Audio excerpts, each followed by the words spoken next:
Hello everybody, I welcome you all to our YouTube channel Study Apa with Rishi. Guys, we have started a series Proud Indian series.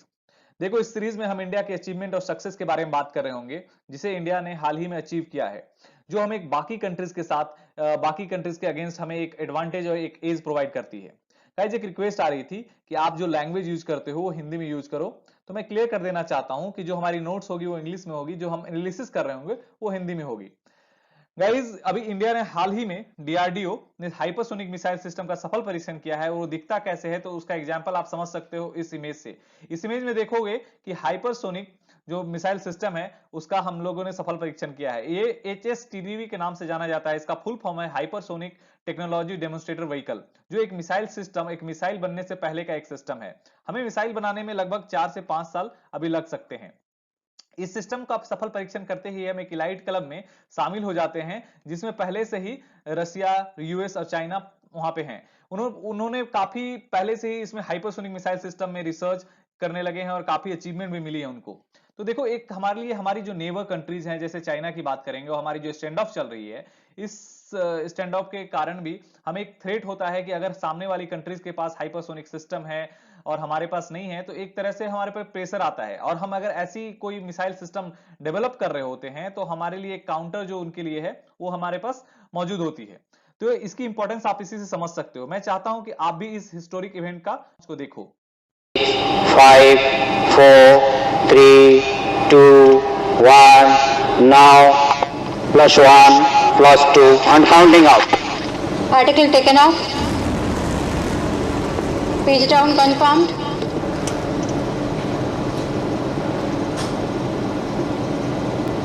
Article health normal.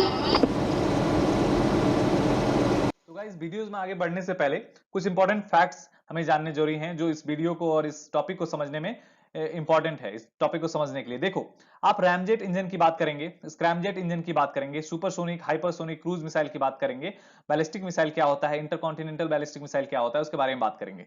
देखो guys ramjet engine की बात करेंगे, उसे एक image से समझने की कोशिश करते हैं। देखो जो कॉन्वेंशनल जो पहले हम यूज करते हैं मिसाइल सिस्टम, उसमें क्या है कि हमें कोई भी मिसाइल को लॉन्च करने के लिए हमें काफी फ्यूल की जरूरत होती है। वो फ्यूल कैसे काम करता है? वो फ्यूल काम करता है, आप वो फ्यूल हो सकता है सॉलिड या लिक्विड, तो उसमें काफी फ्यूल की जरूरत होती थी जिससे क्या होता था ऑलरेडी उसकी क्वांटिटी काफी होती थी जिससे हम ज्यादा पेलोड लेके नहीं जा सकते थे। अभी किसी सैटेलाइट को भी लॉन्च करना होता तो सैटेलाइट हमें हल्की चाहिए होती थी, या तो अगर हमें भारी सैटेलाइट या वेट वाली सैटेलाइट लॉन्च करनी होती थी इसके लिए हमें काफी फ्यूल की जरूरत होती थी और उससे हमारी स्पीड भी स्लो हो जाती थी, क्योंकि ये फ्रिक्शन भी यहाँ बहुत इंपॉर्टेंट रोल प्ले करता है गाइस। आप जब भी एरोडायनेमिक्स की बात करोगे, एरोडायनेमिक्स में फ्रिक्शन बहुत इंपॉर्टेंट रोल प्ले करता है। इसके लिए हम शेप और साइज का बहुत खास ध्यान रखना पड़ता है ना। तो फ्रिक्शन की बात करेंगे तो रैमजेट इंजन काम कैसे करता है। देखो रैमजेट इंजन ऐसे काम करता है क्योंकि इसमें कोशिश किया जाता है कि फ्रिक्शन कम से कम हो। इसके सामने जो एयर आ रही होती है उस एयर को एक नैरो पैसेज के साथ इस कंबस्शन चेंबर में भेजा जाता है ना। इस कंबस्शन चेंबर में इसे ऑक्सीजन बर्न कर जाता है और ये थ्रस्ट प्रोवाइड करता है जिससे हमारी स्पीड जो है वो मैक 3 और मैक 1 से 3 तक जाती है। ये मैक्सिमम हो सकती है इसको, इसकी जो बर्निंग कैपेसिटी है, क्योंकि जैसे ही हम स्क्रैमजेट इंजन में बात करते हैं तो स्क्रैमजेट इंजन रैमजेट इंजन का ही बड़ा भाई है। इसको you can say supersonic combustion होता है। यहाँ पे सुपरसोनिक कंबस्शन कहने का मतलब है ये जो यहाँ पे बर्न कर रहा है सेम प्रोसेस होता है, लेकिन इसमें हम ज्यादा एयर सक कर रहे होते हैं। तो इसके लिए हमें क्या होता है, अगर देखो स्क्रैमजेट इंजन की कब जरूरत पड़ती है और रैमजेट इंजन की कब जरूरत पड़ रही है तो उसके बारे में बात करते हैं। ये है स्क्रैमजेट इंजन, ये है रैमजेट इंजन। देखो अगर हमें फ्यूल एफिशिएंसी ज्यादा चाहिए, कहने का मतलब फ्यूल कम है और हमें ज्यादा दूरी तक जाना है तो हम रैमजेट स्पीड की यूज करते हैं। लेकिन अगर हमारे पास फ्यूल की चिंता नहीं है और हमें ज्यादा दूर तक जाना है तो हम स्क्रैमजेट इंजन की यूज करते हैं। अब बात करेंगे क्रूज मिसाइल की। क्रूज मिसाइल क्या होता है? देखो क्रूज मिसाइल जीपीएस या कोई इंटरनेट सिस्टम को यूज करता है जिससे अगर एक बार आप अगर टारगेट इसको फिक्स कर दो और अगर टारगेट डेविएट भी हो गया, कहने का मतलब है कि यहाँ पे टारगेट है, हम यहाँ से क्रूज मिसाइल लॉन्च किए और ये टारगेट यहाँ से डेविएट हो गया तो ये क्रूज मिसाइल अपने आप फिर से इस टारगेट को रीलोकेट कर लेता है और वहीं पे जाके इसको अटैक करता है ना। तो इस हिसाब से क्रूज मिसाइल हमारे लिए इंपॉर्टेंट हो जाता है। क्रूज मिसाइल सरफेस के काफी नजदीक चलता है जिससे वो एंटी जो मिसाइल सिस्टम है उसके रडार से बच जाता है। लेकिन वही बैलिस्टिक मिसाइल सिस्टम क्या है? बैलिस्टिक मिसाइल सिस्टम क्या है गाइस? इसको समझो। जैसे हम इसको लॉन्च करते हैं तो ये सबसे पहले एटमॉस्फेयर से ऊपर चला जाता है और ऊपर से सिर्फ इसका वॉरहेड उस टारगेट पे गिरता है, इसलिए इसकी प्रिसीजन जो है वो थोड़ी कम होती है, क्योंकि अगर टारगेट का लोकेशन बदल गया तो हमारी बैलिस्टिक सिस्टम है उसकी प्रिसीजन क्रूज मिसाइल के सिस्टम से थोड़ी कम होती है। देखो, क्रूज मिसाइल को हम लैंड से, सरफेस से और एयर से तीनों जगह से लॉन्च कर सकते हैं। बैलिस्टिक मिसाइल को भी हम लॉन्च कर सकते हैं। इंटरकॉन्टिनेंटल बैलिस्टिक मिसाइल का जो टारगेट होता है, जो रेंज होता है, वो 5000 और 7000 से स्टार्ट होकर 16000 तक जाता है। तो आप इसकी इंपॉर्टेंस समझ सकते हो। आगे बढ़ेंगे, इसमें अभी देखेंगे कि डीआरडीओ ने अभी हाल ही में हमें एक हाइपरसोनिक टेक्नोलॉजी डेमोन्स्ट्रेटर व्हीकल का सफल परीक्षण किया है। इस सफल परीक्षण करने के साथ ही हम चाइना के साथ, रशिया के साथ, जो पहले से इस टेक्नोलॉजी पे काफी रिसर्च और काफी अचीवमेंट कर चुके हैं, उनके साथ खड़े हो गए हैं। देखो, इसकी बात करेंगे लॉन्च कहां से किया गया है, तो ये अब्दुल कलाम आइलैंड से किया गया है, जिसको पहले व्हीलर द्वीप के रूप से जाना जाता था, व्हीलर आइलैंड के रूप में जाना जाता है, जो उड़ीसा का एक कोस्ट है ना। ये लॉन्च हमारे लिए कितना इंपॉर्टेंट है इसको समझने की कोशिश करेंगे। उससे पहले कॉन्सेप्ट समझो आप। देखो, एक मैक क्या होता है? मैक एक यूनिट है जो स्पीड को मेजर करता है। ये कैसे है? इसका क्या रेशियो? देखो, रेशियो क्या है? मैक इक्वल्स टू होता है speed of object by speed of sound.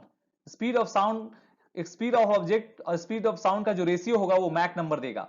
Mac एक यूनिट है साउंड को मेजर करने का। आप ऐसे समझो, अगर किसी ऑब्जेक्ट का वो मैक 1 के नीचे है स्पीड, तो वो ये कहेंगे वो सबसोनिक में आएगा। और अगर उसका स्पीड जो है 1 to 5 है, 1 to 5 मैक है, तो वो सुपरसोनिक में आता है। और 5 to 7, 8 है तो वो हाइपरसोनिक सिस्टम में आएगा। तो आप स्पीड समझते हो, अगर मैक कहीं पे यूज है तो आप समझो वो बता रहा है स्पीड का एक यूनिट है, वो साउंड के स्पीड से कंपेयर करते हैं, है ना, तब हम मैक नंबर यूज करते हैं। आप देखो ये स्ट्रेटेजिकली कितना इंपॉर्टेंट है हमारे लिए, क्या इसका इंपॉर्टेंस है। तो HSTDV एक अनमैन्ड स्क्रैमजेट सिस्टम है, इसका एक डेमोन्स्ट्रेटर है। अभी हम मिसाइल नहीं बनाए हैं, मिसाइल बनाने में 4-5 साल की देरी है, अभी 4 to 5 इयर्स लगेंगे हमें मिसाइल को प्रिपेयर करने में। लेकिन उससे पहले का जो सिस्टम होता है, जो इंपॉर्टेंट सिस्टम है, जो टेक्नोलॉजी होता है, उसको हम लोगों ने सफल परीक्षण किया है, डेवलप कर लिया है। हाइपरसोनिक फ्लाइट का मतलब क्या है? जो greater than 5 times of the speed of sound है। कहने का मतलब स्पीड ऑफ साउंड से 5 गुना ज्यादा तेज चलता है, वो स्क्रैमजेट सिस्टम होता है, वो हाइपरसोनिक सिस्टम होता है ना। तो HSTV एक ड्यूल टेक्नोलॉजी है। कहने का मतलब क्या है? इसका मल्टीपल सिविलियन यूज भी करेंगे। जैसे हमें कोई सैटेलाइट पहुंचाना हो अर्थ ऑर्बिट से बाहर, तो उसके लिए भी यूज कर सकते हैं। हमें कोई वॉरफेयर के लिए यूज करना हो तो उसके लिए भी हम यूज कर सकते हैं। तो स्ट्रेटेजिकली ये हमारे लिए इकोनॉमिकली भी काफी इंपॉर्टेंट हो जाता है। कुछ फैक्ट्स जानेंगे गाइस। देखो, अभी इंडिया ने एंटी सैटेलाइट मिसाइल सिस्टम का भी हम लोगों ने सफल परीक्षण किया था और अपनी ही एक सैटेलाइट को मार गिराया था। ये 27 मार्च को हम लोगों ने इसका सफल परीक्षण किया था, है ना। देखो, डीआरडीओ किसके अंदर आता है? तो डीआरडीओ आता है मिनिस्ट्री ऑफ डिफेंस के अंदर। जो इसका रिसर्च एंड डेवलपमेंट विंग है वो आता है मिनिस्ट्री ऑफ डिफेंस के अंदर। इसका फॉर्मेशन हुआ था 1958 में गाइस। देखो, इसके बारे में बार बार पूछता है, इसका थीम क्या है, बहुत सारे एग्जाम्स में आप देखो क्वेश्चंस आता है, बलस्यम मूल्यम विज्ञानम। कहने का मतलब है source of strength is science. वो साइंटिफिक टेम्परामेंट को डेवलप करना चाहते हैं, रिसर्च एंड डेवलपमेंट की जो एक टेम्परामेंट है स्टूडेंट्स के बीच, यहाँ के पब्लिक के बीच, वो डेवलप करना चाहते हैं। नेशन को इंपावर करना चाहते हैं इंडिजिनस डिफेंस सिस्टम से, इंडिजिनस डिफेंस टेक्नोलॉजी से। जो भी हम आत्मनिर्भर भारत की बात कर रहे हैं, उसके लिए हमारे पास इंडिजिनस जो डिफेंस सिस्टम है या जो ऐसी हाइपरसोनिक सिस्टम्स जो हम डेवलप कर रहे हैं, स्क्रैमजेट सिस्टम जो डेवलप कर रहे हैं, वो काफी इंपॉर्टेंस रखती हैं। देखो, ब्रह्मोस की बात करेंगे। अभी ब्रह्मोस की काफी बात हो रही है कि हमारे पास ब्रह्मोस है जो एक एज है चाइना के खिलाफ। तो ब्रह्मोस कैसा है? एक medium range ramjet supersonic cruise missile है। आपको क्रूज मिसाइल के बारे में मैं पहले ही समझा चुका हूं कि इसका जो टारगेट होता है ये अपने से रीलोकेट करता है अगर टारगेट डेविएट भी हो गया। ये कोई जीपीएस सिस्टम का यूज करता है या कोई इंटरनेट जीपीएस सिस्टम का यूज करते हैं। तो गाइज, आप इसको समझने की कोशिश करो कि हमारी जो अचीवमेंट है वो कितनी बड़ी है और कितनी इंपॉर्टेंट है। So thank you for watching.